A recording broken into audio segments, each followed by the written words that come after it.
నమస్కారం ఘంటారావానికి స్వాగతం. ముందుగా ప్రధానాంశాలు. అధిక జనాభా ఉండటం భారత్కు పెద్ద వనరు. ఉమ్మడి కుటుంబ వ్యవస్థను కాపాడుకోవాలని సీఎం పిలుపు.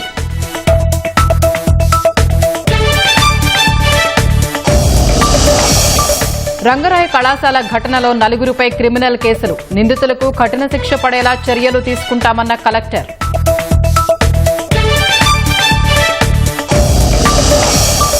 సిట్ విచారణకు హాజరైన రజత్ భార్గవ. మద్యం కేసులో అక్రమాలపై అధికారుల ప్రశ్నలు.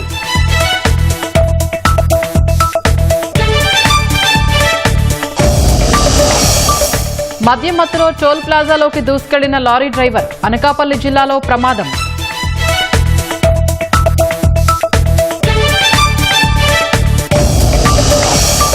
ఛత్తీస్గఢ్లో లొంగిపోయిన 22 మంది మావోయిస్టులు. కుతుల్ ఏరియా కమిటీ కమాండర్ ఉన్నారన్న పోలీసులు.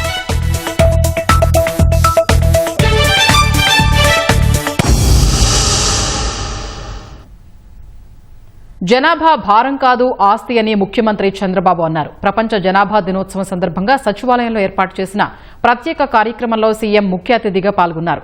ప్రస్తుత కాలంలో జనాభా నియంత్రణ కాదు, నిర్వహణ అవసరమని స్పష్టం చేశారు. దక్షిణాదిలో జనాభా తగ్గుదల వల్ల నియోజకవర్గాల పునర్విభజనలో పార్లమెంటు సీట్లు కూడా తగ్గుతాయని చర్చ జరుగుతోందన్నారు. జనాభా ప్రత్యుత్పత్తి రేటులో 1.8% ఉన్న ఏపీ 2.1% చేరుకోవాలని ఆకాంక్షించారు. వికసిత్ భారత్ 2047 లక్ష్య సాధనకు జనాభా పెరుగుదల ఎంతో కీలకమని చంద్రబాబు అన్నారు.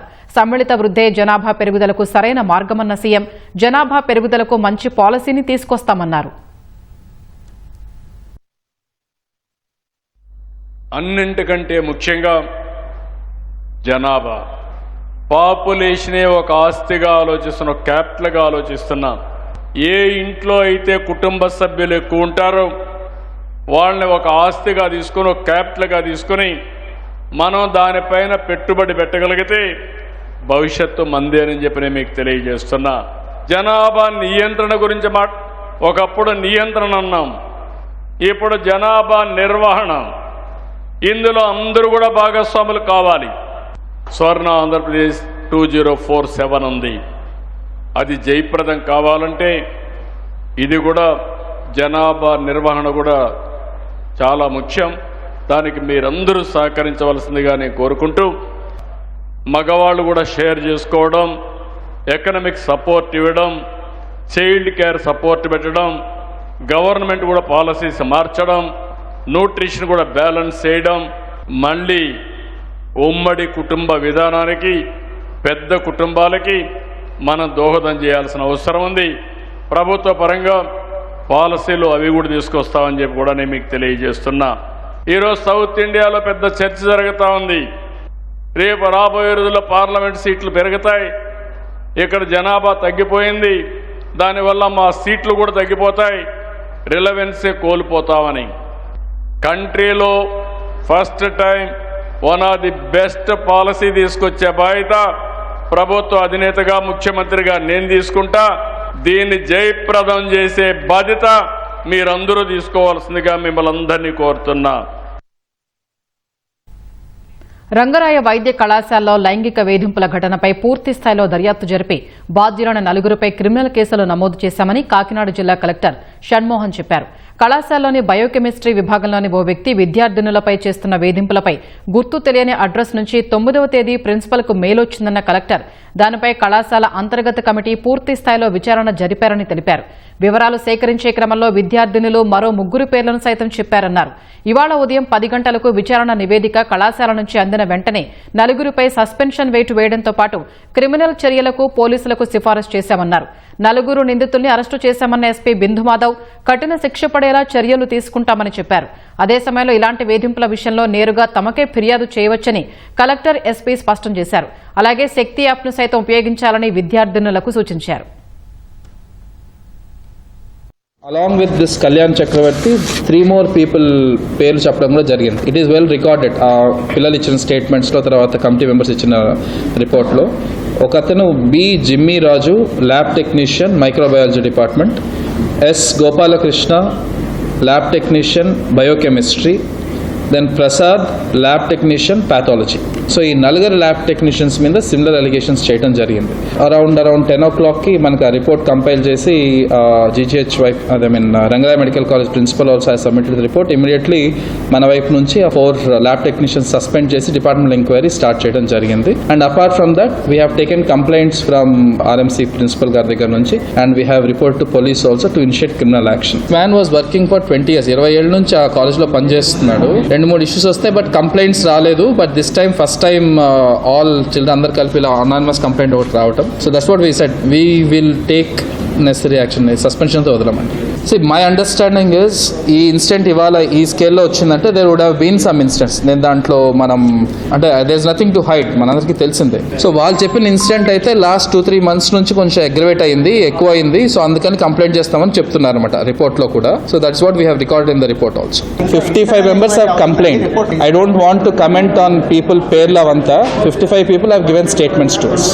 అందుకే 2 days పట్టింది. ఈ ఇన్సిడెంట్ గురించి మాకు ఇవాళ పొద్దున్న 3 రిపోర్ట్స్ రావడం జరిగింది. 1 town లిమిట్స్లో 2, అట్లనే 2 town లిమిట్స్లో 1.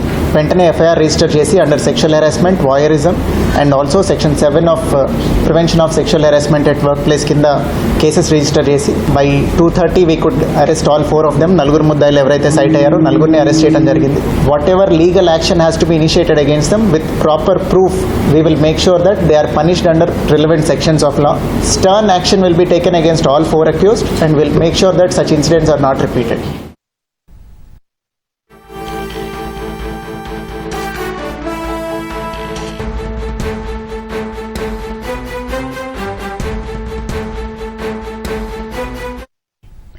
మద్యం కేసులో ఐఏఎస్ అధికారి రజత్ భార్గవ సిట్ విచారణ కొనసాగుతోంది. మరింత సమాచారం మా ప్రతినిధి జయప్రకాష్ అందిస్తారు.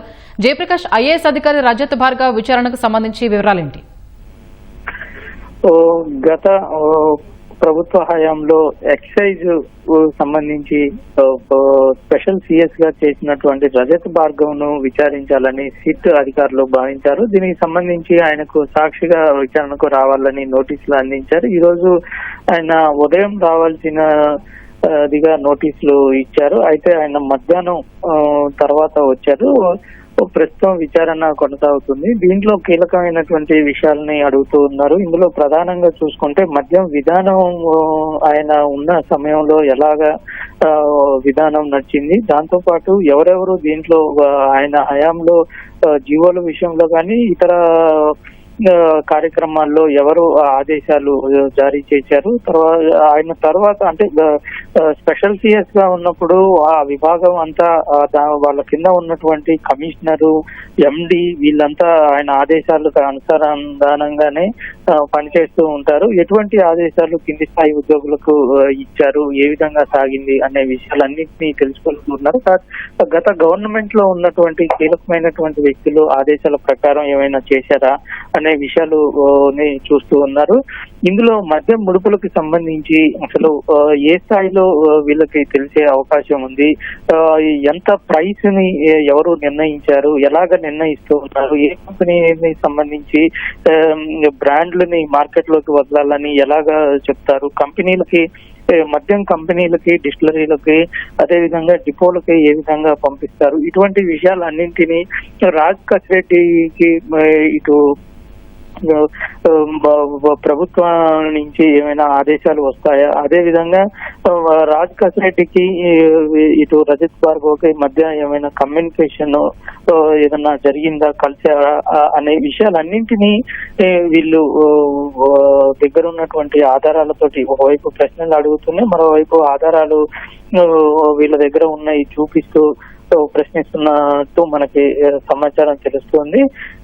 అయితే ఎన్ని గంటల వరకు ఈ ప్రశ్న అంటే ఎంతవరకు ప్రశ్నిస్తారనేది ఇందులో స్పష్టత లేనప్పటికీ ఈ ప్రస్తుతం ఇక్కడ కీలకమైన అంశం ఇందులో ప్రస్తుతానికి 11 మంది నిందితుల్ని అరెస్టు చేశారు. వాళ్ళంతా ప్రస్తుతం ఇక్కడ విజయవాడ జైల్లో ఉండటం, 2 మాత్రం గుంటూరు జైల్లో ఉన్నారు.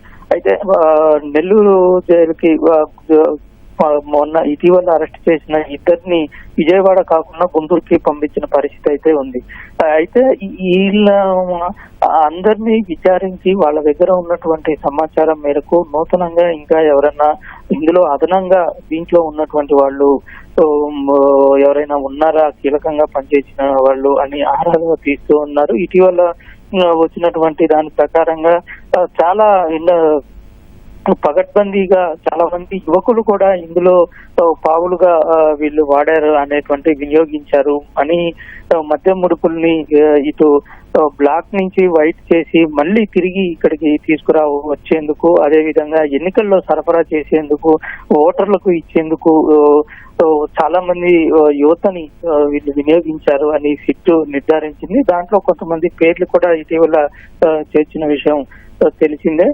ఇవన్నీ కనుక చూసుకున్నట్లయితే ఇందులో చాలా పకడ్బందీగా చాలా పెద్ద స్థాయిలో అంటే ఇప్పటి వరకు కేవలం 3,500 కోట్లు ముడుపులు అందాయని ఈ ముడుపులు తీసుకొని చేశారు అనేది ఒక ఎత్తు అయితే, అసలు దాంతో పాటు ఇంకా వేల కోట్ల రూపాయలు ఇందులో అక్రమంగా ఆర్జించారు అనే విషయాన్ని సిట్ తెలుసుకుంటూ ఉంది. దానికి సంబంధించిన ఆధారాలు కూడా సేకరిస్తూ ఉన్నారు. ప్రస్తుతం ఛార్జ్ షీట్ దాఖలు చేసే క్రమంలో అప్పుడు స్పెషల్ సిఎస్ గా ఉన్నటువంటి రజత్ భార్గవ్ ని విచారిస్తే ఏ విధంగా జరిగింది అనే విషయాలు కొన్ని ఇందులో కీలకంగా ప్రభుత్వం నుంచి ఎటువంటి ఆదేశాలు వచ్చాయి, ఈ మద్యం పాలసీకి సంబంధించి వాటి నిర్వహణ ఏ విధంగా జరిగింది అనే వాటి గురించి తెలిసేందుకు, అదేవిధంగా డొల్ల కంపెనీల గురించి ఏదైనా తెలిసే అవకాశం ఉన్న నేపథ్యంలోనే విచారణ కొనసాగుతూ ఉంది. ధన్యవాదాలు జయప్రకాష్.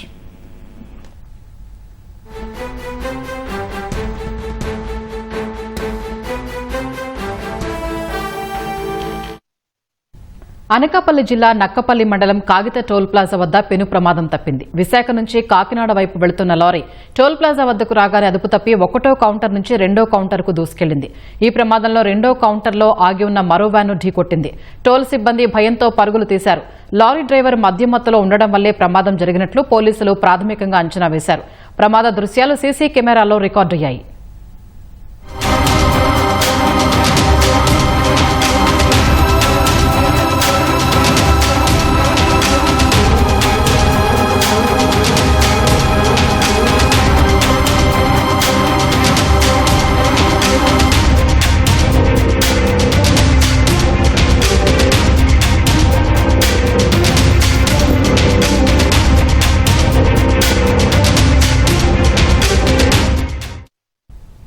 ఏపీని గంజాయి రహిత రాష్ట్రం చేయాలనేదే ప్రభుత్వ లక్ష్యమని హోంమంత్రి వంగలపూడి అనిత అన్నారు. అల్లూరు జిల్లా పాడేరులో ఏర్పాటు చేసిన గంజాయి నివారణపై అవగాహన ఫోటో ఎగ్జిబిషన్ను మంత్రి గుమ్మిడి సంధ్యారాణితో కలిసి సందర్శించారు.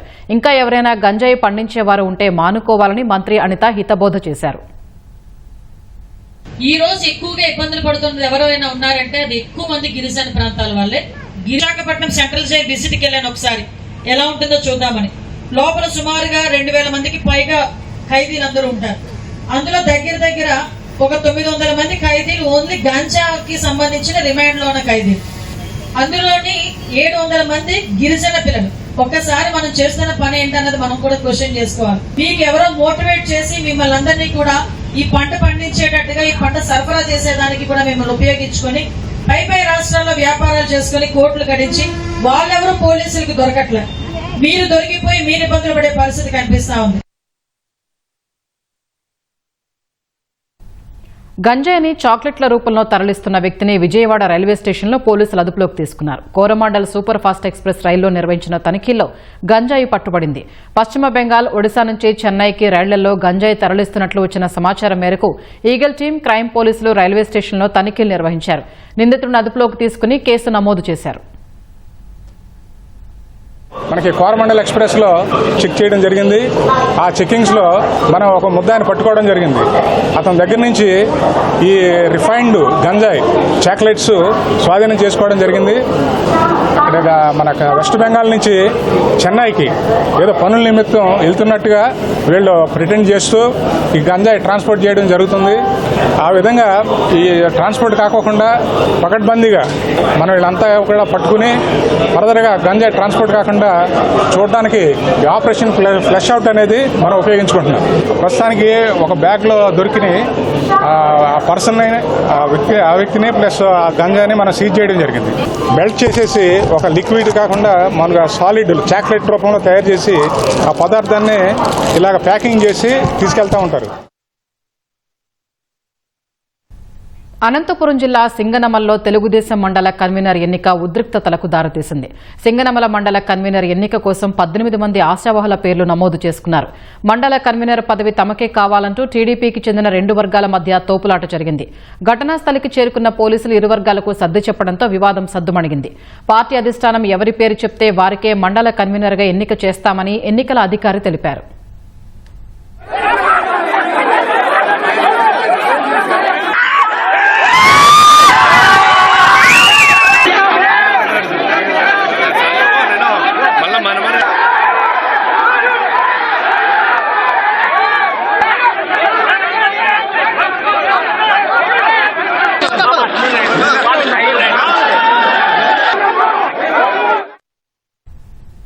కర్నూలులో ఆర్టీసీ ఉద్యోగులకు ఈనాడు ఈటీవీ ఆధ్వర్యంలో ఛాంపియన్ చెస్ పోటీలు నిర్వహించారు.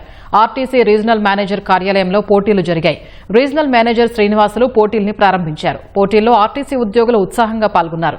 విధి నిర్వహణలో నిత్యం తలమునకలై ఉండే తమకు చెస్ పోటీలు ఉపశమనం కలిగించాయని ఉద్యోగులు సంతోషం వ్యక్తం చేశారు. ప్రథమ, ద్వితీయ స్థానాల్లో నిలిచిన వారికి బహుమతులు అందజేశారు. అట్లాగే వివిధ పోటీలు పెట్టిన ఈనాడు యాజమాన్యానికి ప్రత్యేక కృతజ్ఞతలు తెలుపుకుంటున్నాను. ఎందుకంటే గతంలో ఉత్త స్టూడెంట్స్ మాత్రమే ఈ విధమైన ప్రోగ్రామ్స్ నడిచేటివి. ఇప్పుడు ఎంప్లాయీస్ కూడా ఈ విధంగా పోటీలు పెట్టడం వల్ల అందరిలో కూడా ఉత్సాహం చాలా కనబడతా ఉంది.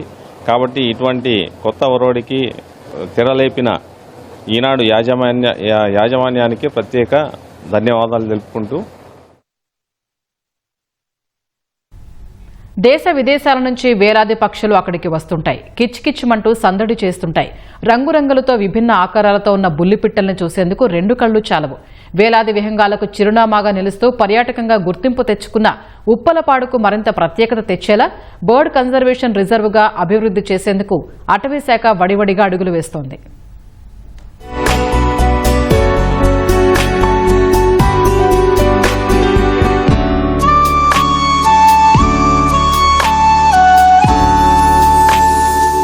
పక్షుల కిలకిల రావాలతో కోలాహలంగా ఉన్న ఈ ప్రాంతమే ఉప్పలపాడు. గుంటూరు జిల్లా పెదకాకాని మండలంలో ఉంది. 18 దేశాల నుంచి అరుదైన పక్షులు ఇక్కడకు వలస వచ్చి సంతానం పెంపొందించుకుంటాయి. దీంతో ఈ ప్రాంతం అంతర్జాతీయ స్థాయిలోనూ గుర్తింపు పొంది పర్యాటకుల్ని ఆకర్షిస్తోంది. దీన్ని మరింత అభివృద్ధి చేసేందుకు అటవీశాఖ ప్రణాళికలు రూపొందించింది.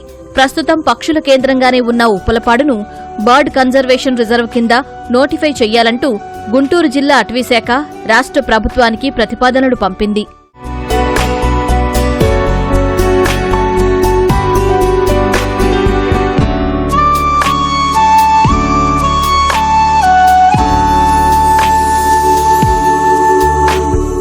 .52 ఎకరాల విస్తీర్ణంలో ఉన్న ఉప్పలపాడు కేంద్రం వలస పక్షుల రక్షణ కేంద్రంగా ఉంది. అంటే పక్షులను వేటాడకుండా, పట్టుకోకుండా కాపాడేలా అధికారులు చర్యలు తీసుకుంటున్నారు. అదే కన్జర్వేషన్ రిజర్వ్ కింద చేర్చితే పర్యావరణ వ్యవస్థను కాపాడి పక్షుల సంఖ్య పెరగడానికి దోహదపడుతుంది. పక్షులు ఆరోగ్యకరంగా జీవించే పరిస్థితులు కల్పిస్తారు. సుదీర్ఘకాలం అక్కడి వాతావరణ మార్పులను ఎప్పటికప్పుడు అధ్యయనం చేసి తగిన చర్యలు చేపడుతూ ఉంటారు. పరిసర ప్రాంతాల్లో పక్షులకు అనువైన వ్యవసాయం చేసేలా, కాలుష్యాన్ని తగ్గించేలా చర్యలు చేపడతారు. అరుదైన పక్షుల రక్షణపై అవగాహన కల్పించే చర్యలు అటవీశాఖ ఆధ్వర్యంలో చేపడతారు. దీనివల్ల ఇక్కడ ఆశ్రయం పొందుతున్న 25 రకాల పక్షి జాతులకు ఎంతో మేలు కలుగుతుంది.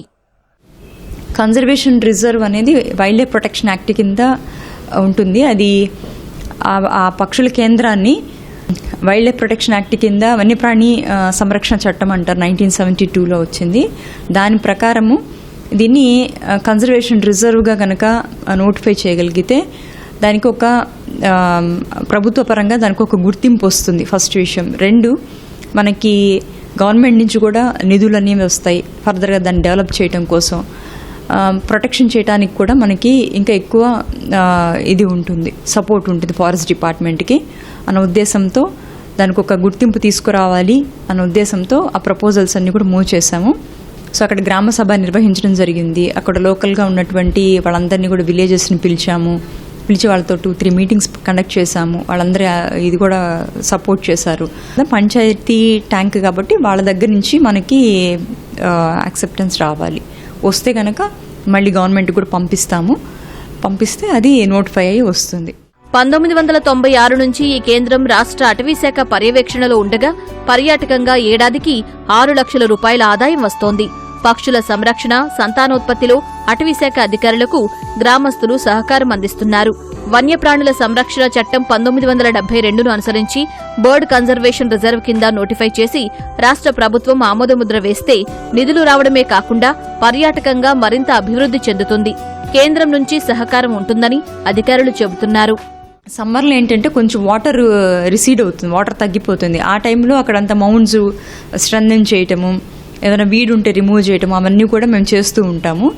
ఈ సంవత్సరం ఏంటంటే మనకి అర్లీ మాన్సూన్ రావటము, మనకి ఆ గ్యాప్ అనేది తక్కువ ఉండింది ఎండాకాలం. సో అది అందువల్ల ఏంటంటే ఇప్పుడు మళ్ళీ కూడా వీడ్ అంతా కూడా తీస్తూ ఉన్నాము, వాటర్ హైసింత్ అంతా కూడా. ఈ విధంగా మేమన్నీ అక్కడ ప్రొటెక్షన్ పాయింట్ ఆఫ్ వ్యూలో అన్నీ కూడా చేపడుతూ ఉన్నాము. ఇంకా మనకి ఫర్దర్గా ఫండ్స్ వస్తే ఇంకా దాన్ని కొంచెం ఇంకా కూడా డెవలప్ చేస్తాం. ఆపరేషన్ సింధూర్లో భాగంగా పాకిస్తాన్లోని 9 లక్ష్యాలపై దాడులు చేసినట్లు జాతీయ భద్రతా సలహాదారు అజిత్ డోభాల్ తెలిపారు. అందులో ఏ ఒక్కటి కూడా గురి తప్పలేదని స్పష్టం చేశారు. ఐఐటి మద్రాస్ స్నాతకోత్సవంలో పాల్గొన్న డోభాల్ సాంకేతికత, ఆయుధ సంపత్తి మధ్య లింక్ చాలా ముఖ్యమన్నారు. దేశీయ అవసరాల కోసం స్వదేశీ సాంకేతికతను అభివృద్ధి చేయాలన్నారు. సరిహద్దు వెలుపలి భయాల్ని తొదముట్టించిన సైనిక సామర్థ్యం, సాంకేతికతపై గర్వంగా ఉందన్నారు. ఆ తర్వాత పాకిస్తాన్ కూడా అలాగే దాడులు చేసినట్లు వార్తలు వచ్చాయన్నారు. భారత్లో నష్టం జరిగినట్లు ఒక్క ఫోటో అయినా చూపాలని అంతర్జాతీయ మీడియాకు డోభాల్ సవాల్ విసిరారు. We hit nowhere else except that. It was precise to the point where we knew who is where. Entire operation was started at 5 minutes past 1 and was over at 23 minutes. Thereafter, a lot of things are said that this thing they said Pakistan did that and this. You tell me one photograph which shows any Indian damage being done, even a glass pane having been torn. Only majority they said 13 air bases of how before 10th May and after 10th May. మావోయిస్టులకు వరుస దెబ్బలు తగులుతూనే ఉన్నాయి. ఇప్పటికే పలువురు అగ్రనేతలు సహా పెద్ద సంఖ్యలో మావోయిస్టులు హతమయ్యారు. తాజాగా కుతుల్ ఏరియా కమిటీ కమాండర్ సుక్లాల్ సహా 22 మంది మావోయిస్టులు నారాయణపూర్ జిల్లా ఎస్పీ ముందు లొంగిపోయారు. వారిలో 8 మంది మహిళా మావోయిస్టులు కూడా ఉన్నారు. లొంగిపోయిన మావోయిస్టులపై 37 లక్షల రూపాయల రివార్డు ఉన్నట్లు పోలీసులు తెలిపారు. లొంగిపోయిన వారిలో కొందరికి పలు విధ్వంసకర ఘటనల్లో ప్రత్యక్షంగా ప్రమేయం ఉన్నట్లు చెప్పారు. అబూజ్ మడ్ను కాపాడాలంటూ గతేడాది నుంచి నిర్వహిస్తున్న ఉద్యమం సత్ఫలితాలిస్తోందని పోలీసులు తెలిపారు.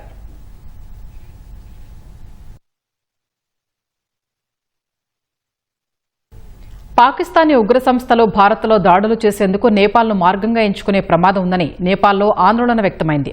స్వయంగా నేపాల్ అధ్యక్షుడి సీనియర్ సలహాదారు ఓ ఉన్నత స్థాయి సెమినార్లో ఆ దేశ ప్రభుత్వానికి హెచ్చరికలు చేశారు. లష్కరే తొయిబా, జైషే మహమ్మద్ వంటి పాకిస్తాన్ వేదికగా కార్యకలాపాలు నిర్వహించే ఉగ్ర సంస్థలతో నేపాల్కు పరోక్షంగా ముప్పు వాటిల్లుతోందని సెమినార్లో నిపుణులు తెలిపారు. భారత్లో ఉగ్రదాడులు చేసేందుకు లష్కరే తోయిబా, జైషే మహమ్మద్ వంటి పాకిస్తానీ ఉగ్ర సంస్థలు నేపాల్ను మార్గంగా ఎంచుకుంటాయని ఆ దేశంలో ఆందోళన వ్యక్తమైంది.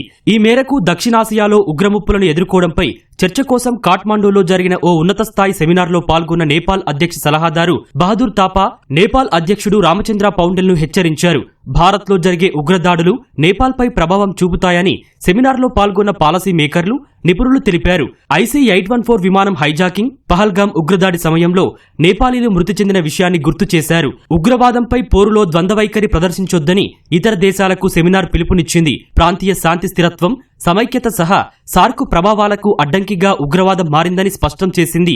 ఉగ్ర నిర్మూలనకు భారత్, నేపాల్ బార్డర్లో సంయుక్త పెట్రోలింగ్, నిఘా సమాచార మార్పిడి చేసుకోవడం సహా మనీ లాండరింగ్ ను అరికట్టాల్సిన అవసరముందని పేర్కొంది. భారత్, నేపాల్ మధ్య 1751 కిలోమీటర్ల మేర సరిహద్దు ఉంది. ఇక్కడ భద్రతా తనిఖీలు తక్కువగా ఉంటాయి. ఫలితంగా నేపాలీల వివరాలను ఫోర్జరీ చేసి పాకిస్తానీ ఉగ్రవాదులు సులభంగా సరిహద్దు దాటి వచ్చే ప్రమాదాన్ని నిఘా వర్గాలు ఎప్పుడో గుర్తించాయి. గతంలో అలా చొరబాటుకు యత్నించిన లష్కరే తోయిబా, జైషే మహమ్మద్ ముష్కరులను సరిహద్దు పోలీసులు అరెస్టు చేశారు. 1999లో జరిగిన ఇండియన్ ఎయిర్లైన్స్ విమానం IC-814 హైజాకింగ్ దీనికి ఒక ఉదాహరణ. కాఠ్మండూ నుంచి ఢిల్లీ వస్తున్న విమానాన్ని ఉగ్రవాదులు ఆయుధాలతో ఎక్కి హైజాక్ చేశారు. హర్యానాలోని గురుగ్రామ్లో అతివేగంతో వెళుతున్న ట్రక్కు వంతెనపై నుంచి కింద పడింది. ఈ ప్రమాదంలో ట్రక్కుకు మంటలు అంటుకోగా డ్రైవర్, క్లీనర్కు గాయాలయ్యాయి. స్థానికులు అగ్నిమాపక సిబ్బందికి సమాచారం ఇవ్వడంతో వారు హుటాహుటిన ఘటనా స్థలికి చేరుకున్నారు. రహదారిపై నుంచి నీళ్లు చల్లుతూ మంటలను అదుపులోకి తెచ్చారు. ఢిల్లీ ముంబై ఎక్స్ప్రెస్ వేపై ఈ ఘటన జరిగింది.